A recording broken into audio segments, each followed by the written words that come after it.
Let's talk about the fundamental theorem of arithmetic.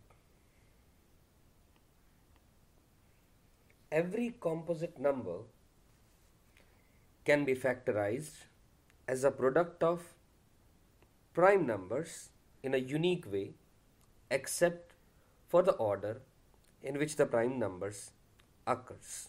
मतलब दुनिया में कोई भी कॉम्पोजिट नंबर्स को प्रोडक्ट ऑफ प्राइम नंबर्स के फॉर्म में एक यूनिक मैनर में एक्सप्रेस किया जा सकता है केवल order of the prime numbers differ कर सकता है।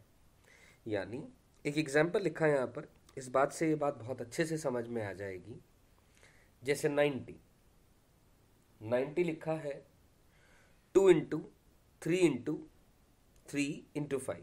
This is 3 into 3 is 9, 9 into 10 is 90। तो देखिए ध्यान से, 90 क्या है? This is a composite number. क्या हम कॉम्पोजिट नंबर जानते हैं क्या होता है? Yes we know. क्या होता है? कॉम्पोजिट नंबर्स वो नंबर्स होते हैं जिनको डिवाइड वन नंबर इटसेल्फ के अलावा कोई और नंबर भी होता है।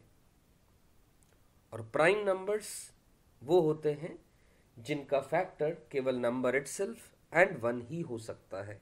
एग्जाम्पल के तौर पे अगर मैं प्राइम नंबर की बात करूं, प्राइम नंबर का एग्जाम्पल एक 5 लिया जा सकता है। 5 को डिवाइड केवल 1 और 5 ही कर सकता है, या 7 लिया जा सकता है, 3 लिया जा सकता है। लेकिन अगर मैं 10 की बात करूं तो 10 is a composite number. 10 is a composite number क्योंकि 2 और 5 भी 10 को कंप्लीटली डिवाइड कर देते हैं। तो ठीक है, 90 को ऐसा लिखा, हमने प्राइम फैक्टर्स में तोड़ा, which can be written as 2 into 3 की पावर 2 इंटू 5। हमने क्या किया? इस कॉम्पोजिट नंबर को फैक्टराइज किया as a product of prime numbers in a unique way. Unique way का मतलब क्या है?